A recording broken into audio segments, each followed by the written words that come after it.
گھر کے اندر جو ہمارے ماتحت ہیں ان کی جانب سے بھی بہت ساری چیزیں آتی ہیں، وہاں پر بھی بہت صبر و ضبط کرنے کی ضرورت رہتی ہے۔ جو والدین اپنے بچوں کو خوب ڈانٹتے ہیں تو وہ اپنے بچوں کی اصلاح نہیں کر رہے ہوتے، بلکہ دھیرے دھیرے ان کو اپنی اطاعت سے نکال رہے ہوتے وہ باغی بن جاتے۔ جو بہت پیٹتے ہیں بعد میں اللہ نہ کرے بعد ایسے ناخلف ہوتے ہیں کہ وہ والدین کو پیٹ دیتے ہیں۔ تو یہ چیزیں، اس سے ہمیں بچنا چاہیے۔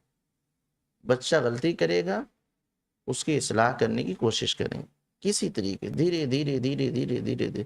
شریعت میں ماننے کی اجازت دی، لیکن وہ اس سے پہلے وہ روایتیں گزر چکی ہیں جہاں غلام کا بیان آیا وغیرہ گزرا ہے، اور نماز سے متعلق ماننے کی حدیث بھی، تمام چیزیں۔ لیکن یہ سب کب ہے؟ وہ انتہا ہے کہ اب اس کے بغیر کام نہیں چلے گا۔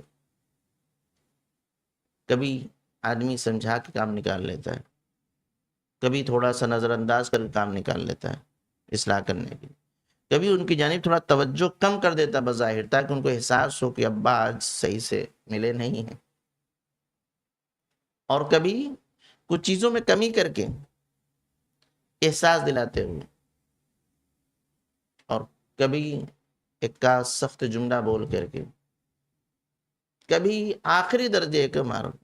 لیکن اس کو بچا کے رکھنا چاہیے، ڈانٹنے کو مارنے کو بچا کے رکھنا چاہیے۔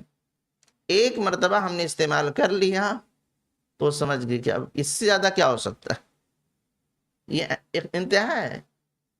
اس سے زیادہ بچے کہتے بھی تو ہیں کیا کریں گے، مار لیں گے اور کیا بولتے ہیں بچے،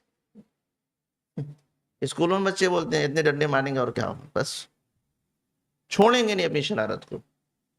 تو ان چیزوں کو بچا کے رکھنا چاہیے کہ ایسا ہو سکتا ہے، ایسا ہو سکتا ہے۔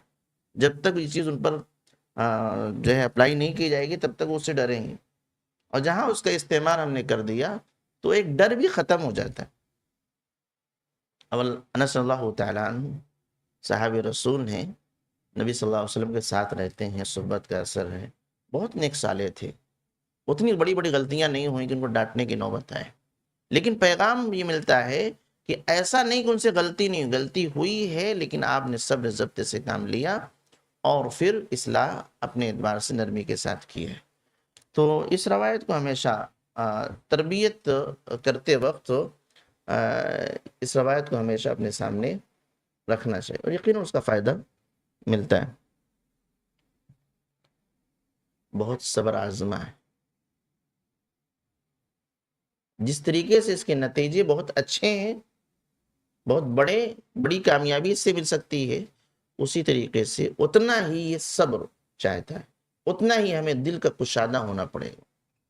اور پھر کہتا ہوں اس کا قطعاً یہ مفہوم نہیں ہے کہ ان کی غلطیوں کو نظر انداز کر دیا جائے، ان کی اصلاح نہ کی جائے، کتنی بھی غلطی کر رہے ہیں چھوڑتے چلے جائیں، یہ اس حدیث کا بالکل مفہوم نہیں ہے۔ اصلاح ضروری